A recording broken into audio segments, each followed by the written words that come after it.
morning. Morning. You are starting, this will be your second term, correct? Yeah, if I'm successful on April 8th, this will be my second term. So tell us a little bit about yourself. So I'm the only SPS parent on the board, so wrapping up my first term. I also am a local business owner and employer.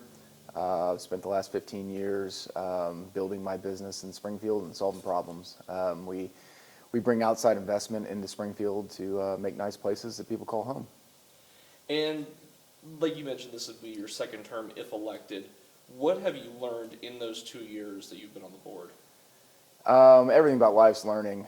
So in 3 years and a very new experience, I've learned quite a bit. It's a new thing to me to be one of 7 other leaders. Collectively we have one voice. So to try and get things accomplished, to get things done, I mean, you need at least 4 votes to get that done. So navigating that and working with the other people, which I've truly enjoyed, getting to know them and finding what's important to them and what makes them tick, and finding the ways that we can agree on things and set aside the things that we can't, and continue to press forward on the things that we can agree on so that we can get positive things done for the district. Yeah. So knowing what you know now after the 2 years, how it works, how you need 4 votes, things like that, what do you feel you'll be able to accomplish in the next 2 years if reelected? So I'll touch on some things that I've pushed forward in my first term, and many of those things that I haven't always been successful on. When there is a 4-3 split vote, I often find myself in the minority of that. So I haven't always been successful in votes, and a lot of the successes we've had have come through just having conversations and changing minds and changing directions, and a lot of positive impact comes out of that. Some of the things that in the first year that have been successful are we brought phonics back to the classrooms. We've spent $7 million in safety upgrades across the district.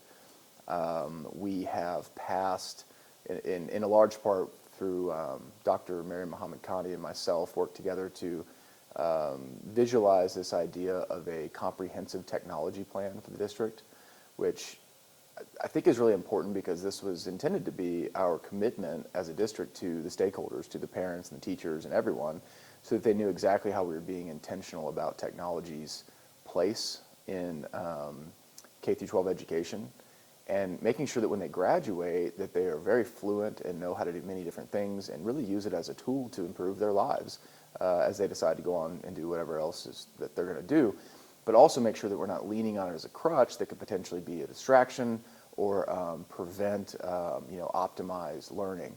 So, it was envisioned that this would have a lot of commitments in it, like around student data privacy and, what learning standards we would expect from students at different grade levels in their journey. When would they learn operating systems, and when would they learn word processing, and when would they learn coding and robotics and all the different things that we can use technology for, AI, for example, and then making commitments to making sure that students are learning how to use those tools effectively and safely, particularly with like data privacy and some of the challenges that we could be facing with AI, and then making sure that that plan comes back to the board every year so that future boards are involved in approving that, so that everyone knew that this is our commitment to the district in terms of technology. And the version that came back to us is what Miriam likes to call a plan for a plan. So it was a little bit like, we gave them about 6 months to work on this, and they came back and said, well, we want to form a committee, and we want to research this and learn more about this, and we'll come back to you with more. So hopefully, if I'm successful in April, this will continue, and we'll be able to get a plan in place as a commitment that will eventually be board adopted every single year. And this would be really the first in the state to self-impose this. So we've, I think, successfully been able to roll back an over-dependence on Chromebooks, technology, screen time, particularly in K through 8, to ensure that students have less screen time during the school day, that they have options to learn in a physical capacity, that there's more textbooks. There are more textbooks back in our classrooms in some areas, and I think more to come than there were when I started. We adopted a new strategic plan, that strategic plan is very important for the district, because everything that you do in public education has to point to that plan. Everything has to be supported by that plan. So every decision that's made across all the different administrative people has to guide towards that plan. So it's really important to sort of changing the direction of the district and making sure it was singularly focused on the mission, which the new mission is on providing high quality academic opportunities for each student. So making sure that whether we're building a building or hiring people or adopting curriculum or whatever it is, that everything focuses on academic achievement. So those are a lot of the things that I've worked on. As we move forward, the two things that you can count on me to continue to push for, hopefully successfully with a little bit more support from the board, would be we've got to do something about the behavior problems that our schools are experiencing, in particular the challenge that this puts on teachers. We've got to have stronger, more consistent discipline policies, and there's a few key areas that I think we could improve on there. This is something that's budget neutral. It's something that can be done pretty quickly, and really is going to have the biggest impact. It's the biggest thing that is causing our teacher turnover problems. So 700 teachers in K through 5 in the district, and we've turned over 400 of them in the last 4 years, which is really unsustainable. So we've got to fix that, and this is the biggest key to do that. And then the last one I think is really important is we've got to get kids off the cell phones during the school day. And this is something I've consistently pushed for, including presenting a board policy to adopt language that would make it so that students were not allowed to use their cell phones during the school day, which I think is very reasonable. And I think education and nationwide, we're seeing a trend in that direction. There's a lot of states that have adopted state law to this effect, and now Missouri is probably going to have that as well, as that's got support from the governor. We'll probably see that come through at the state level now. Well, one of my questions was about a possible cell phone ban. You're saying that you would endorse that or have even presented language like that. Yeah, and the specifics in the language is important here, because some people hear cell phone ban and they think that kids won't be allowed to bring their phones with them. And I think it's important that kids have their phones in their backpack or a locker. There's a lot of ways we can accomplish that. There's yonder bags. I don't think we have to go that far from the district point of view, buy yonder bags or lockers or caddies or manage it. I think it's really just a procedural and discipline matter of making it clear that from the start bell to the end bell that they're just not allowed to be used. You know, I could get on board with a few exceptions. I mean, you have students that work jobs after school that are actually, providing support for their family or siblings, extracurricular activities. There are some reasons why, a student might need to be able to connect with during the school day. Every one of our classrooms has a phone on the wall. I mean, I think there's other ways that we can accomplish this, but we have to be very clear and very simple with the language. And if we're not, if you have too many carve-outs, what you're going to end up doing is having too much of a burden on the teachers. Because if you can use them here or there, but not here or there, then they come into a classroom, and when you have in middle school a 47-minute period in your class, it's really hard to get everyone engaged and focused and get anything accomplished in that time period if you're also spending the first 5 or 10 minutes trying to get 6 kids off of their phones every day, right? So the way to fix that is to be simple and clear, to have board support, to have superintendent support, and to make it a policy so that everyone knows what the rules are and we know what the consequences are if those rules are broken. Yeah, see, when I was in high school 10 years ago, the policy was typically always you could have your phone out, but only if you're listening to music. And it pretty much only applied to high schoolers because at that time, those were the only people that were able to get cell phones. Is this something that's plaguing grades across the district, or is this just, young teens? It's different in different schools and at different age levels. I'd say it's, from my point of view, it's the biggest problem is going to be in high school and then in middle school, and it's less of a problem at the elementary age, although as a father myself, it seems to be, the majority of kids are, at least in my kids' schools, are having cell phones at 3rd, 4th, 5th grade, but they aren't using them so much during the school day. But it's exceptions like you just mentioned that make it really problematic to enforce, because if you got a cell phone out, it's really hard to manage what they're actually using it for. And honestly, I don't think kids really need to listen to music either, as much as they enjoy it. that's not really our job. Like, we need to provide what kids need and not what they want, and it's our job as adults to decide what they need. I had a good conversation with a teacher in Springfield who has her and I disagree on a lot of things. I know her because our kids have played sports together. And, we've had a lot of conversations about school board, and we disagree on things, particularly on like the political spectrum. But when we had this conversation a few weeks ago, she said, "Oh my gosh, like I hadn't seen her in a while." She said, "I went back to teaching." She'd been out for a few years, and read the book, The Anxious Generation. And she said, "We got to get kids off their phones. I'm experiencing it with my kids now. Experiencing it in the classroom." And she implemented very just simple and strict rules in her classroom of how they were not allowed. She actually had her students thanking her that they enjoyed the break during the day and that they were able to focus on what they were doing. And I just think we need to implement that district-wide. Well, we'll move on from that. You mentioned in one of that answer that you just mentioned that you have a person or a teacher, you guys don't really see eye to eye on a lot of things, especially politics. Is it correct? That's Sure, what you said. yeah. School board races are nonpartisan. Sure. And not going to ask you where you fall on the political spectrum, but the idea is that the school board is supposed to serve every student's best interest and not have their own opinions, kind of infiltrate that. My question to you is, how can you assure every parent that you'll be deciding what's best for their kid, not what you think is best for their kid? Yeah, so what's important here is that we're all focused on the mission of the district. The mission of the district is to provide high-quality academic opportunities for each student. Now, where individual, you can call it politics or just points of view come into play, is how we accomplish that. And we may disagree on how we get there. But what's important is that we focus on that is the mission, and we're all singularly focused on that mission. And the point of the board as 7 individuals is to help find out how we get there and adjust. And that's what takes the discourse. And just because you disagree on something doesn't mean it's political. Just because there's an issue that has been raised by national Republicans and Democrats, or as a national talking point on Fox or CNN or MSNBC or whatever, it doesn't mean it's a political issue. It's a real issue that we have to deal with, and we may disagree on it, but we've got to work through that.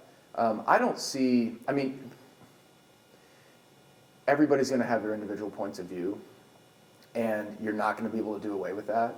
What nonpartisan races mean is that we can't run as Republicans or Democrats or any other party, right? So, and I think that's whatever. That's for the state to decide and why they want to do that.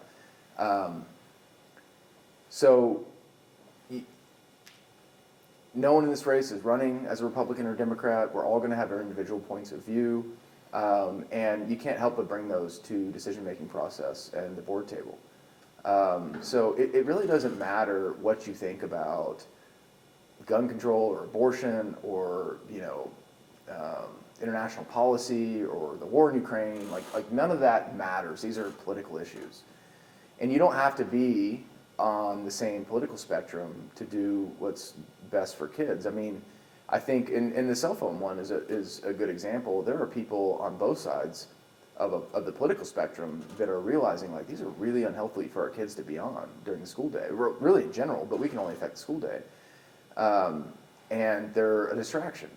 So as long as we're focusing those decisions on the mission of the district, I see that being more of a distraction. The idea of school board is political as being more of just a talking point and spin and distraction than anything. I don't see that from the 7 school board members. I just see individuals that have their own points of view, and we flush them out in public at the boardroom table. And there's nothing wrong with that. Like we need to do that. What would be a problem is if an individual,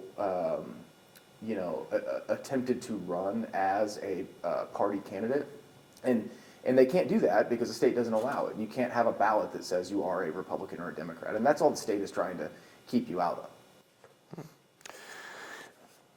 I understand we're getting closer to the election, which means endorsements are coming out. Kind of talk to me about some of the endorsements you've received so far. Yeah, so touching base on this, and this is where it gets a little bit murky, is the Greene County Republican Party did endorse me and David Myers. They have the right to do that. I can't tell them what they can or can't do. Anyone can endorse. But I have a broad spectrum of endorsements, because in addition to that, I also have both of the largest teacher groups, the SNEA and the MSTA. I also have a lot of individuals, such as Anthony Tolliver, who's a good friend of mine, a business partner, who is, he and I don't always politically agree on everything, but he, we've known each other forever, and he knows my quality of character, and I want what's best for the 24,000 students in the district. So yeah, I think of all the candidates running, I have really the most, the slate of endorsements that show that I'm truly focused on what's best for students and the mission of the district, because I don't just have a slate of endorsements from one particular point of view. Of course. So I want to talk about something nationwide that's going to have a local impact, and you'll be impacted by that as well. Reports are coming out today that President Trump is starting the process to alter, or some reports were saying dismantle, the Department of Education. As one of the top officials currently in seeking re-election in the largest public district in the state of Missouri, how do you feel about that, that decision? So my feelings about what they decide in DC are really largely irrelevant. I mean, we just had a different administration that had a totally different point of view, and used federal funding through education to push a different agenda, right? So we just have to make sure that in our world of Springfield Public Schools that we are flexible and ready to adapt and meet whatever demands are put on us. I don't think that whether it was the Biden administration or the Trump administration that any significant funding is going to be cut. I think they would also need more than just that individual to really do that. I think they're going to need Congress behind that as well, and that's just not going to be a winning issue. So I don't think that there is a very real threat of funding being cut, whether or not he shakes up the Department of Education or removes it. That money does flow through the states. I think, and also we are in a good position in Springfield Public Schools where about 10% of our funding comes from federal programs, and that's mostly in the form of specific items like special education and free and reduced lunch. I don't think that either one of those presidents, and Biden or Trump, would touch those things, because it would just destroy them individually and their their legacy, if you will, because that certainly looks really bad if you're removing funding. So I think what they're trying to do, I think what ultimately ends up happening is some shakeup that returns a little bit more of the control to a local position, which I'm definitely in support of. For example, there is a case right now ongoing. I don't know a ton of details on, but there is a case ongoing to end the 504 program, which is around special education. And as I understand it, what this would actually do, if the case was successful and the 504 requirements were required to go away, that doesn't mean that the services that we provide go away. It just gives the individual authority to the district, each individual district, to decide how they want to do them, instead of the federal government in Washington, D.C. telling every school district in the country how it should be done. And I'm a fan of local control. I think if something can be managed locally, it should. Even the cell phone policy. Like, I support there not being cell phones in during class time or during the school day being used. But I also don't, just because Governor Kehoe decides to support a bill at the state level to ban them across the state, I don't necessarily support that, because I want Springfield to decide what's best for Springfield and the other districts to decide what's best for them. So I know that there's a lot of concern about the 504 program or the Department of Education, but ultimately Springfield Public Schools is still going to retain control to do what's best for Springfield. And I also don't think that there's going to be some grave funding issue where that just gets cut off. There's really no precedent for that, and I don't see the benefit in to any individual to make that happen. But should that happen, we need to remain flexible.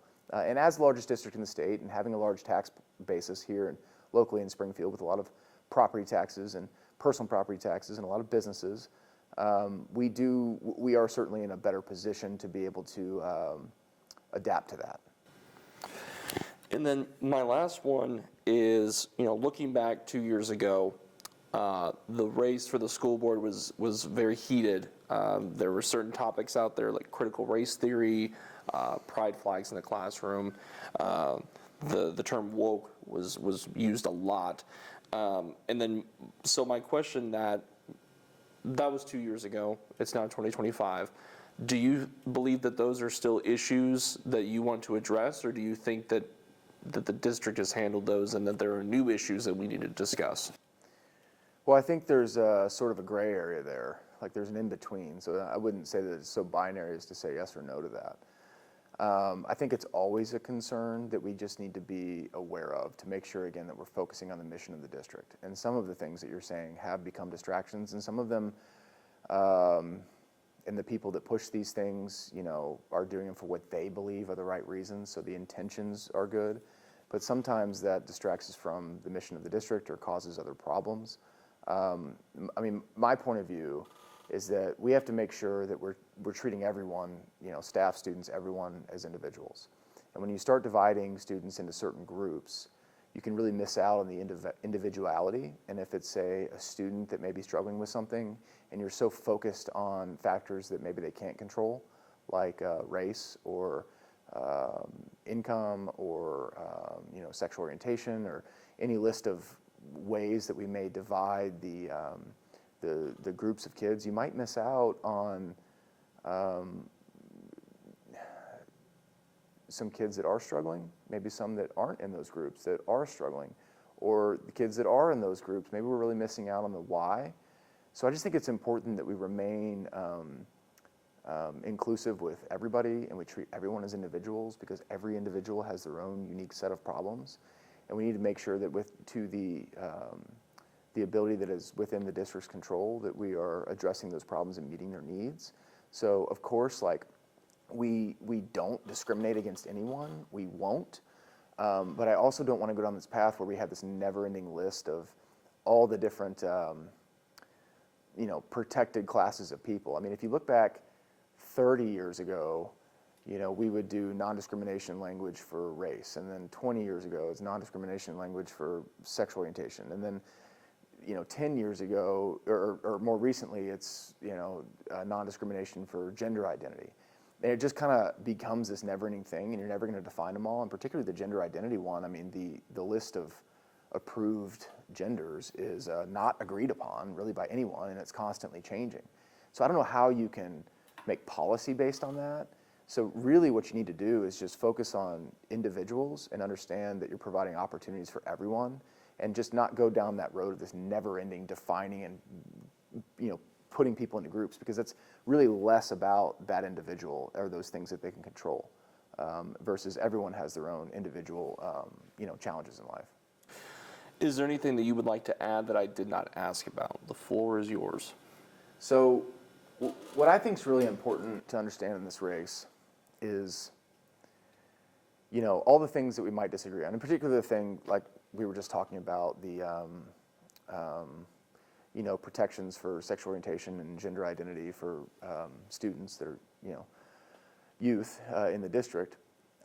We might disagree on that. These are actually very small issues at the board level that we deal with, and we deal with them from time to time.